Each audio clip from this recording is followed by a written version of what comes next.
겸손과 기도. 천미 예수님. 낙동강에 돛담배를 띄우면 너무나 당연하게 그것은 낙동강 하류로 흘러갈 겁니다. 반면 한강에 돛담배를 띄우면 그건 한강 하류로 흘러가겠죠. 바바인 다음에야 다 아는 이야기고, 그리고 이와 똑같은 일이 우리 영성의 강에도 일어나고 있습니다. 세상이라는 강에 나의 인생의 배를 띄우는 사람은 그 하류로 흘러갑니다. 세상은 한때 얻었다가 성장했다가 나중에는 쇠퇴하고 사라지고 절망하게 되는 강입니다. 세상의 강에만 배를 띄우고 있는 사람은 그 수순을 밟을 수밖에 없습니다. 우리 생을 봐도 그렇죠. 태어나고 성장하고 자라고 결혼하고 취직하고 뭐 해가지고는 나중에는 다 늙고 병들고 죽음을 향해서 달려갑니다. 세상에서 난다 긴다 하는 사람들이 아무리 자기의 손에 무엇을 쥐고 어떤 명예를 지니고 있다 하더라도 몇 세대 지나고 나면 그 사람 기억해주는 사람 아무도 없습니다. 아직까지 이 6.25 전쟁의 상흔이 남아서 뭐 전쟁 유공자니 뭐니 하고 이야기를 하지만 임진왜란 때 자기의 피를 흘리며 싸웠던 포졸 한 명을 기억하는 사람은 아무도 없습니다. 지나고 나면 다 잊혀져 가는 거예요. 또 하루 멀어져 간다. 내 품은 담배 연기처럼 그렇게 가는 겁니다. 반대로 참된 신앙이라는 강에 배를 띄우게 되면 완성을 향해서 나아갑니다. 그렇게 디자인되어 있습니다. 인간은. 그래서 인간은 육적인 영역, 영적인 영역, 그 안에서 어디에 무게감을 두느냐에 따라서 망해갈 수도 있고 완성되어 갈 수도 있는 거죠.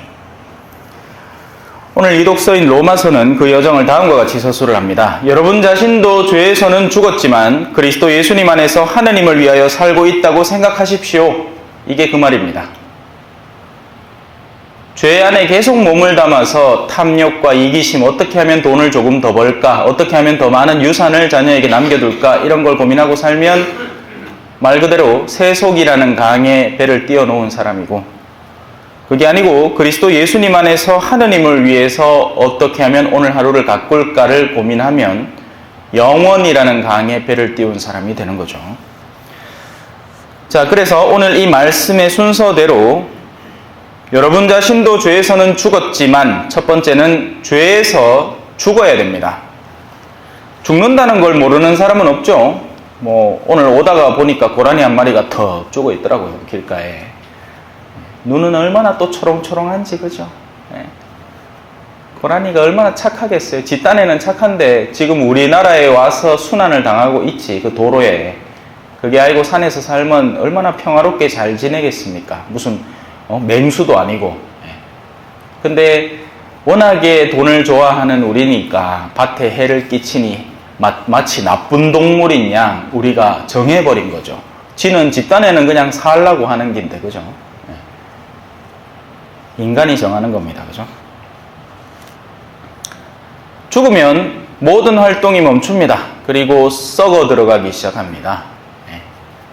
마릴린 먼로가 한창 때 지하철 밑에 올라오는 바람 맞고 막 치마를 이렇게 펄럭일 때는 남자들이 우와 했지, 죽고 나서는 손가락도 대기 싫어할 겁니다. 냄새가 특별히 이 단백질이 썩는 냄새는 지독하거든요. 차원을 달리하죠. 참외가 썩는 냄새는 그래도 맡아줄만 합니다. 그런데 이 시체가 썩기 시작하면 그 냄새가 어마어마합니다. 저는 자주 맡아봤어요. 남미에서 일하면 길가에 말이 한 마리씩 죽어 있을 때가 있거든요. 그러면 한참 앞인데도 그 냄새가 납니다. 그래서 시체도 아무데나 놔둘 수도 없는 거예요. 그러니 전부 다 어디 싸말아 가지고 이제 막 어디 담그든지 멀리 보내려고 애를 쓰죠. 근데 금방 들킬 겁니다. 만약에 그냥 한 대다 놔뒀으면 그 옆을 지나가는 사람들이 코를 움켜쥘 거거든요.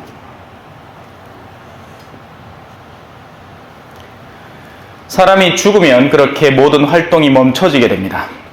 그는 더 이상 먹지도 마시지도 못하고 무언가를 사고 팔 수도 없습니다. 모든 활동이, 지상에서의 모든 활동들이 멈춰져 버립니다. 그런데 우리는 여전히 살아있고, 그런데 어떻게 죽으라는 말입니까? 물에 빠져서 우리를 죽여야 되나요? 그게 아니죠. 우리는 죄에 대해서 죽은 듯이 지내야 하는 겁니다.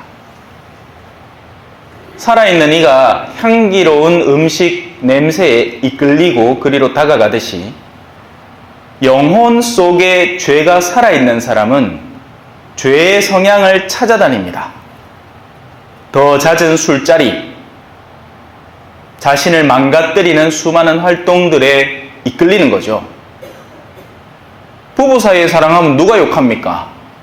그런데 부부 사이를 벗어나서 외간 여자를 만난다든지 이런 식으로 해서 자꾸 벗어나는 겁니다. 우리가 서로의 영성에 도움이 되는 이야기를 하면 누가 욕을 합니까? 그런데 뒤에 숨어서 수군거리고 험담을 하고 뒷담화를 하니 우리는 죄에 대해서 생생히 살아있는 존재들인 겁니다. 그래서 그 죄에 대해서 죽어야 한다는 거죠. 그리고 이건 충분히 가능한 일입니다. 왜냐하면 이미 그 죽음의 영역을 극복한 분이 계시기 때문입니다.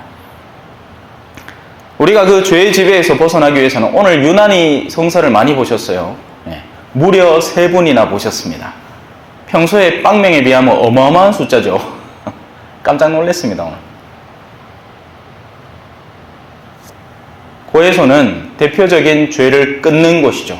우리 능력으로 끊는 게 아닙니다. 하느님의 은총의 도움으로 끊는 겁니다. 우리는 우리 죄를 끊을 수가 없어요. 인간은 자신의 본성에 따라 살아가다가도 너무나 쉽게 죄에 빠지는 구조로 되어 있거든요. 그래서 우리에게는 은총이 필요합니다. 누군가의 조력, 도움이 필요한 거죠. 하느님이 우리를 도와주시지 않으면 우리는 죄를 끊어낼 수 없습니다. 자기가 아무리 돌을 닦고 난리를 친다 하더라도, 불교에서는 이제 그런 케이스를 해탈한다고 하죠. 해탈 아무나 하는 거 아닙니다. 부처님이 100명마다 1명씩 나옵니까? 절대로 그렇게 안 됩니다. 그러니 불가에서는 윤회사상을 가르치죠. 있지도 않은 사상을.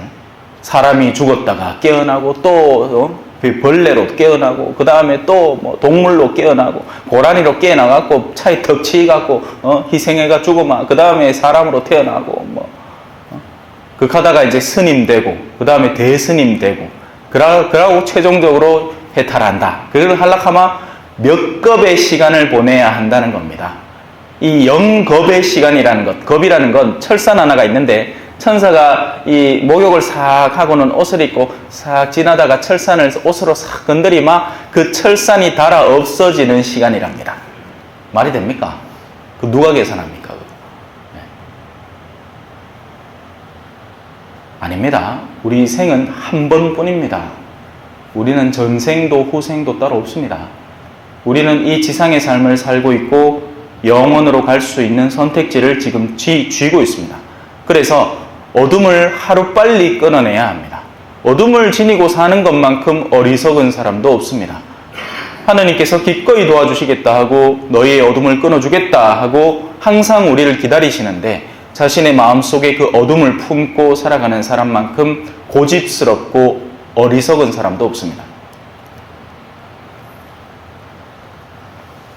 우리의 악한 의도를 하느님 앞에 꺼내놓고 그 일에 대해서 용서를 받고 선한 의지로 살아가면 더 이상 죄가 우리를 지배하지 않습니다. 바오로 사도가 쓴 서간들을 읽어보면 나는 더 이상 죄 짓지 않습니다 라고 자신있게 이야기를 합니다.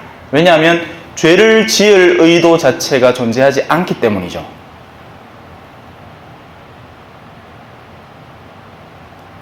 어떤 분들은 맨날 얘기합니다. 그죠? 신부님, 사는 게 다 죄 아닙니까? 아닙니다. 사는 모든 발자국들이 은총의 순간들이 될 수도 있습니다. 그렇게 스스로를 함부로 심판하는 것도 영적인 교만입니다. 하느님은 우리를 더 이상 죄 없다 하시는데 왜 스스로를 자꾸만 죄의 영역으로 끌어당기는 겁니까? 아니에요. 보통 보면 마음이 양선한 신앙인들이 자신을 자꾸 그렇게 죄인이라고 역으로 굉장히 교만하고 내면에 이 어둠이 깃들어 있는 사람은 내가 뭐 이렇게 얘기합니다. 자, 그렇게 우리는 첫 번째로 죄에서 죽은 이들이 되어야 됩니다. 다음 단계로 넘어갈까요? 자, 여러분 자신도 죄에서는 죽었지만 그리스도 예수님 안에서를 살펴봅시다. 두 번째로 우리는 그리스도 예수님 안에서 살아가야 됩니다. 앞서 죄에 죽기 위해서도 예수 그리스도의 은총이 필요하다고 했지만 올바른 삶의 방향을 정립하기 위해서도 예수 그리스도가 필요합니다. 예수 그리스도라는 영적인 영역, 초월적인 영역이 없이 우리가 정립하는 세상에서의 소위 말해 잘 산다는 영역은 기껏해야 돈 좀 더 많이 벌고 더 많이 펑펑 쓰고 뭐 좀 더 명예를 얻고 권력을 쥐는 움직임들입니다. 그리고 이런 일들은 세상 사람들도 기를 쓰고 하죠. 뭐 의원 하나 당선되고 국회의원 하나 되려고 하면 몇 억씩 써야 된다 안 합니까? 그죠? 그게 다 연계된 겁니다. 돈과 명예와 권력들이 그 안에서 잔치를 벌이고 있는 거죠. 뭐 우리 친척 중에 누가 된다 하면 나서서 막 도우려고 합니다. 예. 근데 내 아가 신학교 간다 하면 니 돌았나? 이렇게 얘기하죠. 영적인 은총의 영역에 둔감하고 세속적인 야욕에 밝은 사람들. 그래서 우리에게는 올바른 인도자, 이끌어가는 사람이 필요합니다. 초월적인 차원으로 우리의 내면을 바로 세우고 끌어줄 수 있는 존재가 필요하죠. 그분이 바로 예수 그리스도가 된다는 겁니다. 예수 그리스도 안에서 살아간다는 말은 단순히 종교 활동에 동참하고 있다, 이게 아닙니다. 성경은 끊임없이 우리에게 얘기하죠. 그날이 되면 동서남북에서 사람들이 이 산으로 모여들 것이다. 그리고 정작 약속받은 약속의 자녀들은 문 밖에 쫓겨나서 울며 이를 갈 것이다. 얼마 전에 나온 복음이에요. 예수 그리스도 안에서 살아간다는 것은 예수 그리스도께서 무엇을 의도하시는지에 대해서 올바로 이해하고 거기에 동참하고 있다는 이야기가 되는 겁니다. 어떤 종교적 틀과 매뉴얼에 충실한 생활이 아니라 신부님 나 주일 미사 안 빠졌어요. 신부님 나 판공선사 제때 다 봤어요. 이게 아니라 지금 내가 하는 결정 속에서 예수 그리스도는 어떤 것을 의도하실 것인가를 끊임없이 고민하고 실천하는 생활을 하는 겁니다.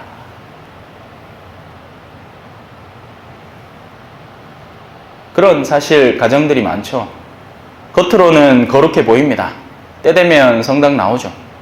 그런데 집안에 들어가면 엉망진창입니다. 엉망진창이라는 말이 뭐 집을 엉망진창으로 해놨다는 게 아니라 가족 구성원 간에 유대가 없고 서로 증오하고 의심하는. 근데 또 때 되면 성당은 나와야 됩니다. 왜? 자기가 성당에서 무슨 간부를 맡고 있어. 그래야 어쩔 수 없이 나오는 기라. 나아가 마음은 시궁창인데 거기에 성체까지 모십니다. 왜? 주변에서 다 쳐다보거든. 한국은 그게 문제예요. 눈치를 본단 말입니다. 하느님의 진정한 눈치를 안 보고 사람들의 눈치를 봐요. 남미에서는 그게 독특했어요. 제가 처음에 미사를 갔을 때 한 반은 성체 모시고 반은 성체를 안 모십니다. 그 사람들은 성체를 모시고 안 모시고의 이 큰 상관없이 하느님을 모시러 나오는 거예요. 미사에 함께하고 싶어서 나오는 거죠. 근데 한국은 눈치 때문에 나오고 만약에 그 눈치가 망가지잖아요. 무슨 말이냐? 성당에서 무슨 트러블이 생기잖아요. 당장 냉담합니다. 미사 자체를 안 나오죠. 그리고 주변에서 눈치를 얼마나 주는지 아십니까? 혹시 누군가가 혼배에 문제가 있잖아요. 그러면 성당을 나올 수 있습니다. 성체를 안 모시면 되죠. 그런데 옆에서 수근수근 됩니다. 저 집 하나 있나? 저렇다 하면서 아예 나오지를 못하게 해요. 신학교에서 이렇게 나간다든지 사제가 되었다가 옷을 벗는 경우도 마찬가지입니다. 외국에는 자연스럽게 받아들여요. 괜찮아요. 뭐 어때? 그냥 삶의 길을 달리했을 뿐입니다. 그런데 우리나라는 신자들이 호기심이 얼마나 많은지 야야야 들었나? 이번에 어느 신부가 있나? 나갔다 아이고야 그 낯짝을 왜 들고 다니노? 끊임없이 이야기를 하니 아예 성당 근처에 못 나옵니다. 딴 데로 아예 이사를 가든지 이민을 가든지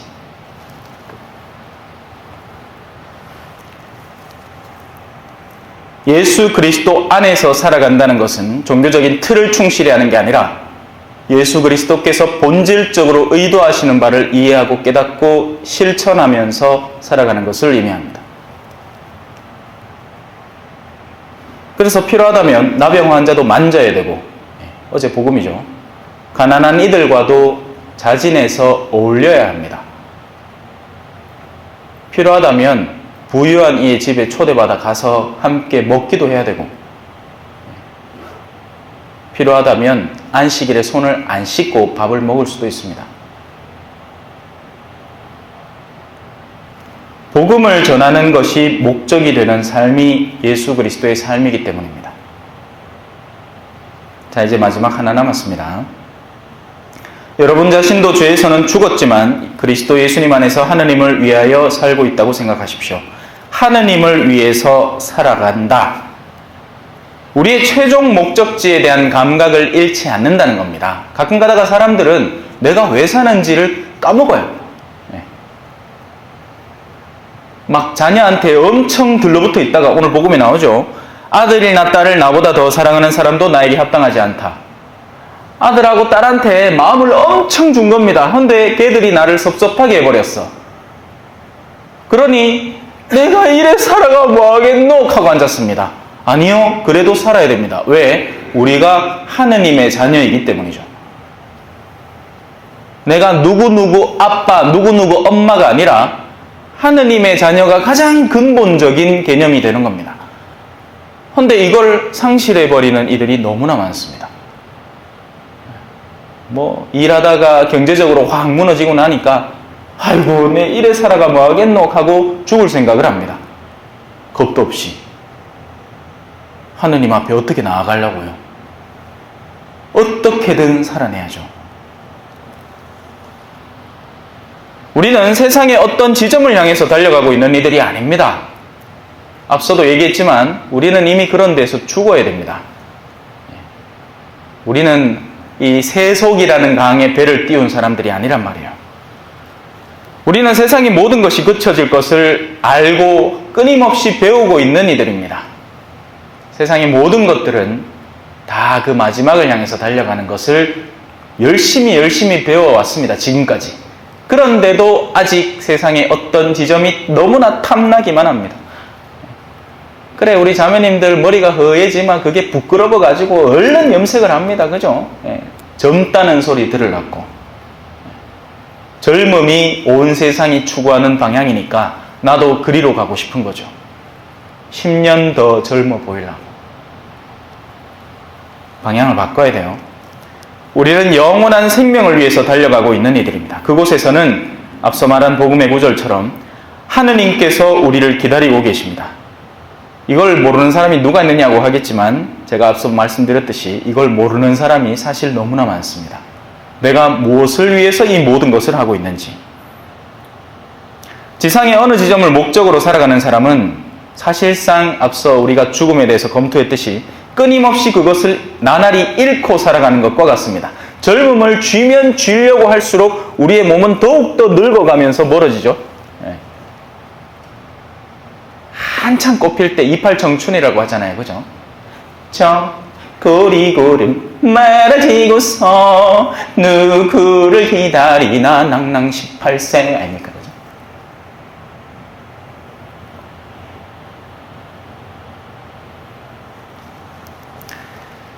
우리가 그렇게 나날이 상실하면서 살아가게 되면 내면이 굉장히 신경질적이고 안정되지 못하게 됩니다.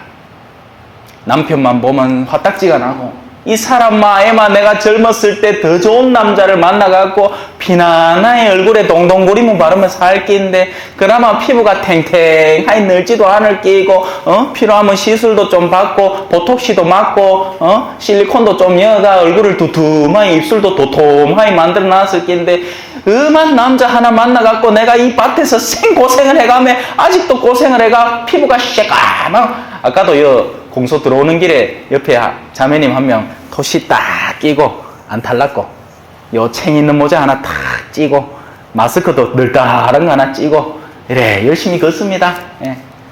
운동하는 건 좋은데 안 탈라는 노력이 가상하죠.